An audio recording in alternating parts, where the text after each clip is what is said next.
Private property. What does private property include? It is usually thought of as land. Is this the only thing that is private property? Think for a minute. If a building is built on the land, is it a part of the private property? A business must have machinery in the building to operate. Is that part of private property? What about the person that is employed by the business? Is his ability to labor a part of his private property? You can see that property includes much more than just land.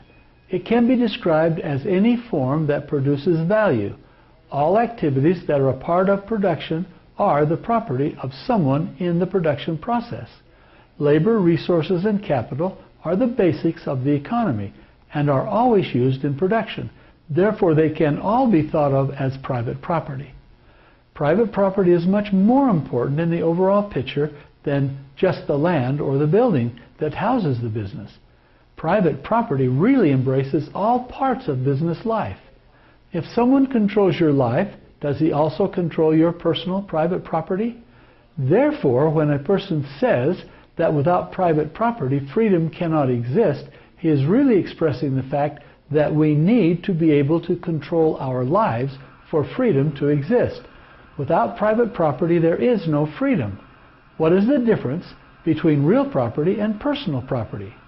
Real property usually refers to business property and equipment or items that are used in the production of or to house the production. Personal property usually refers to items that are for personal use, household furniture, bedding, food, etc. So, can a resource be used as real property at one time and as personal property at another time? Take, for instance, a car. It can be used for a vacation, personal property, and to deliver goods, real property. A building can be used as a residence, personal property, or as a rental, real property. Food can be eaten, personal property, or could be used as ingredients in a product to be sold, real property. Actually, food used in this way would be considered inventory, and that is a part of real property. As you think of these items, think in economic terms, not tax terms. Taxes define some items as real property and others as inventory, and each is treated differently. We should always think of these items in the way that they are used: investment, real estate, or consumption, personal property. But the key is that they are all property in different uses, different times. And for pure freedom to exist, all must be free of government control or restriction. Where does property come from? It has existed from the beginning of time. When you think of history, is there ever a time when there was no private property? Interesting. Even though private property has existed throughout all history, there are those who feel that it must be abolished in the future for utopia to begin. In other words, they want to destroy freedom in order to have ultimate freedom. What?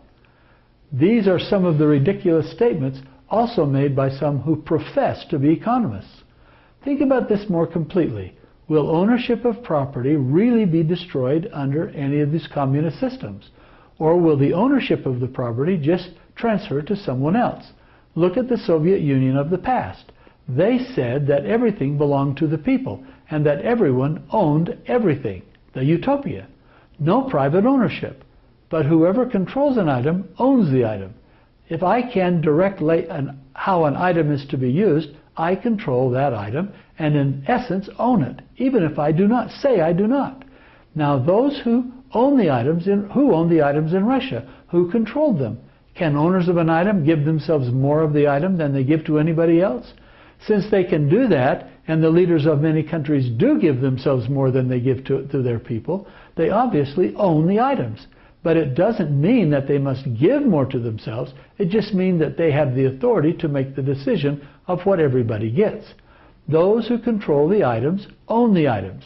From where did they get the items? They took them from somebody else in order to give them to somebody else. It follows then that those who took the property and then redistributed stole it and then owned it. Take our private homes and land and buildings in the United States. When they are paid for in full and the mortgage company or the bank has no more claim on them, who then owns them? Is it the person who has paid for them? That is what we are led to believe. But look again. If you fail to pay your income taxes, what does the government do? It fines you and forces you to pay by taking cash or value in some other form, or it could put you in jail for not paying. If you fail to pay your property tax, what does the government do? It takes your property and sells it. The government retains the rights to your property forever. And if you have $200,000 or $500,000 or $1 million in property and you don't pay a few $1,000s of taxes, they can take it from you and sell it for a few $1,000s in taxes. Who then controls the property? And who has the right to sell it? The government. And if they arbitrarily raise your taxes, you must pay the new taxes or the government will take your property. Therefore, in the United States, who really owns all the buildings and land? It is the government which controls the geography in which the building resides, never the people who have paid for it with their hard-earned money. Remember the concept that whoever controls or can redistribute the property owns the property. The main purpose of government is to keep us honest in our dealings with our neighbors. Therefore, the government has an obligation to ensure that our property is protected from theft. But in our current society, and mainly from the Depression of the 1930s onwards, the government has been one of the main sources of theft of personal property. It has not only taken cash in the form of excessive taxes, it has stolen the value in the form of planned inflation, it has stolen opportunities in the form of zoning and business restrictions, it has stolen profits in the form of restrictions on businesses in the form of licenses and OSHA. It has stolen our medical system by causing tremendous increases in the cost of receiving medical care. It has stolen opportunities from the drug companies in the form of excessive overregulation by the Food and Drug Administration. It has stolen cash in the form of increased taxes to give to needy people. In fact, I have a list of over 1,000 organizations of government agencies that are unconstitutional and are stealing money from each of us and giving it to either themselves or to someone else as they administer these programs.